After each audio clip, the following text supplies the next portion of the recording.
Alright everyone, welcome back to the channel. In today's video we're going to do a little bit of priming on some wing skins. Let's take a look.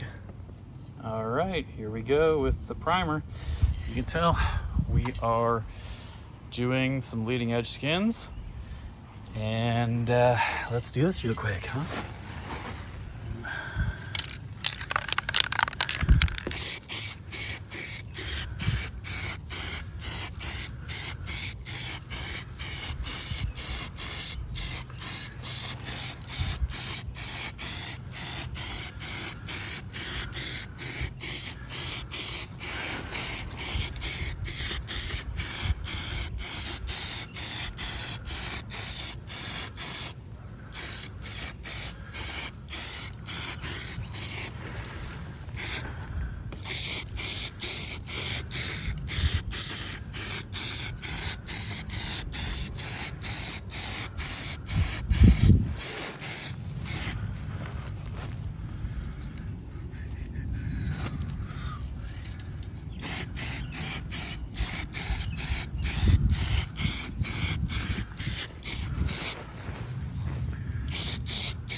All right, you can tell it's already starting to flash in some areas. Now, this side, I just did this a minute ago. Let's take a quick look at it, see how it's doing, and make sure we're not missing anything too much. I'm just gonna touch it up over here.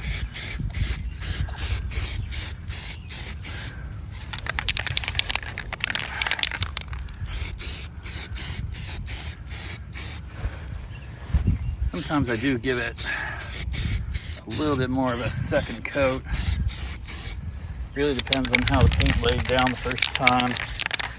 I can tell it's super bright out here, and it's just the way the paint's coming out right now.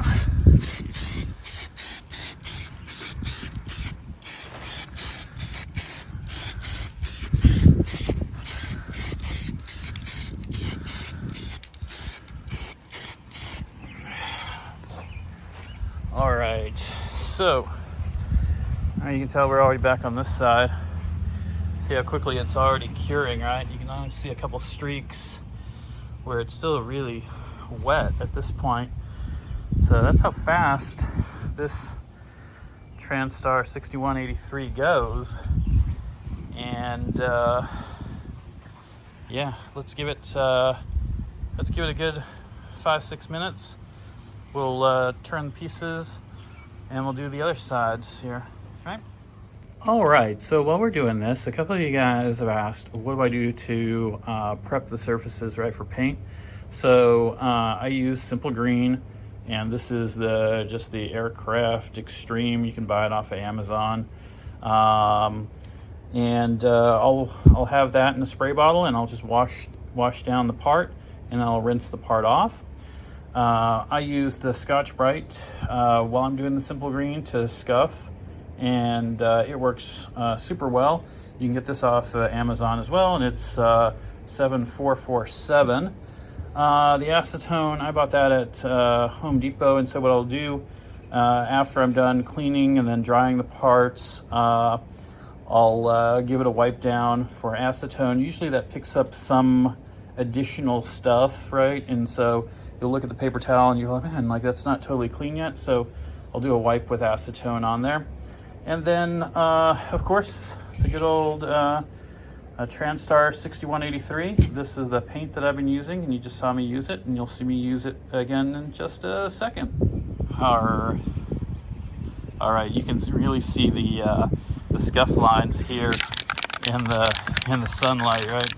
I've been super busy scuffing this stuff up, but you can tell the first part, God, that looks super good. So let's let's do the next parts here, and we'll proceed from there, huh?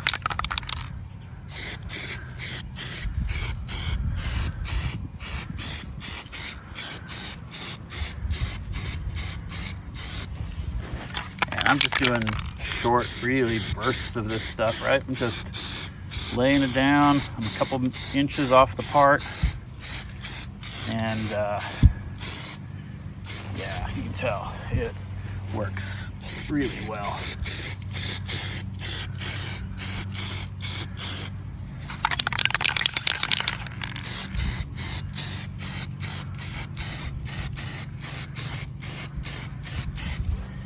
Now this aluminum's getting pretty warm as well. It's been out here, 15 minutes or so now. And so this Transtar is almost cooking right on top of it.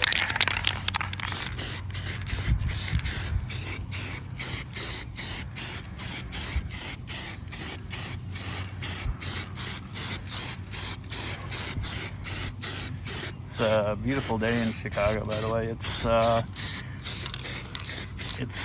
going to be 70, so we got 70, about full sun. We got a good amount of rain yesterday as well, so still a little humid out.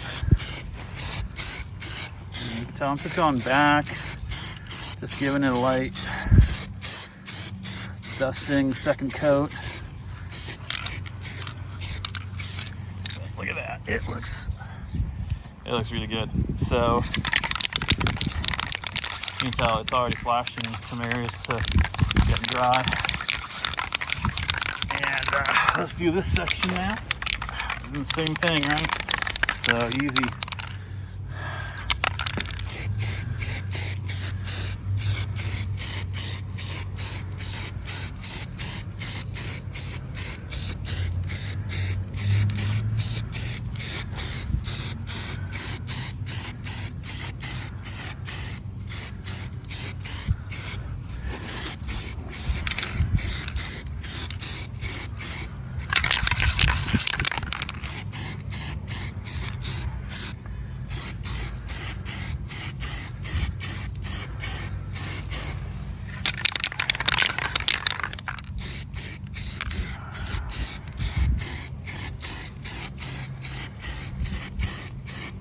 Whew.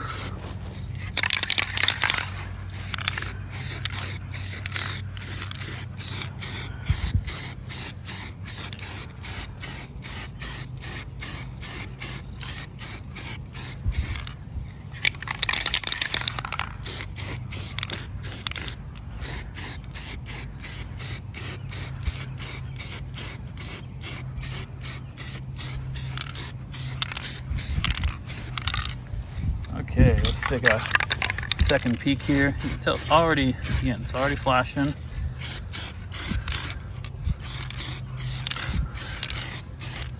It's already doing the drying stuff here, which is really nice. You can tell it already looks really beautiful on the camera too. So I'm just gonna go back and again touch just some areas here. Like, I haven't dimpled this part yet at all. You see that too. And not really worried about it. I've dimpled the other parts, the other skins, and afterwards, and I'll show you that in just a second, but they look really good as well from that perspective. So it's really held up well. One of you guys had asked about tooling on this stuff, and yeah, even after tooling, it looks really good. And yeah, guys, look at this. This is one part right here. I mean, there's a couple parts where I just want to touch up just a hair. You can kind of see it right here. I'm just not totally happy with how it laid down.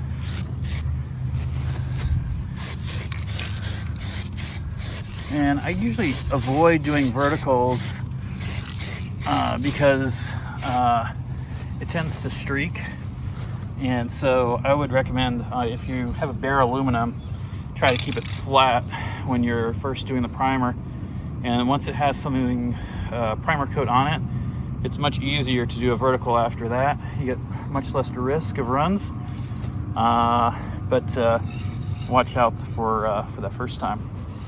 So yeah, I mean, this is really, you know, my paint shop, I guess you could say. Every part has either been on a wire rack on this tarp, or like it is here, sitting on top of it. And man, I tell you, when it's in the sun and everything like this, this is perfect. So I'm super happy here. Let's cut away for a second. I'll show you what the part looks like with it dimpled on there, and we can take a peek, see how those did with the tooling.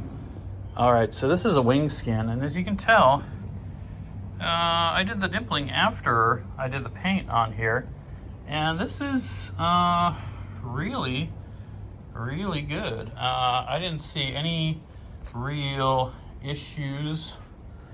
These are all DRDT.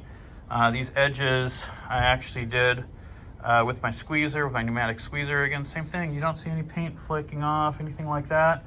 So that's really good. The inspection cover area, really good as well. But this whole skin looks really good in that regard, right? So yeah. All right, guys.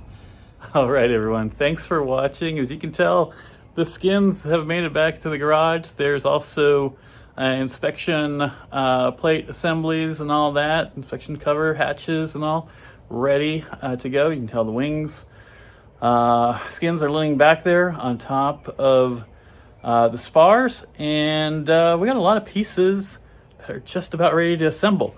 And next time we will get out the countersink, and we will do some countersinking on the spar. All right, see you then. Bye.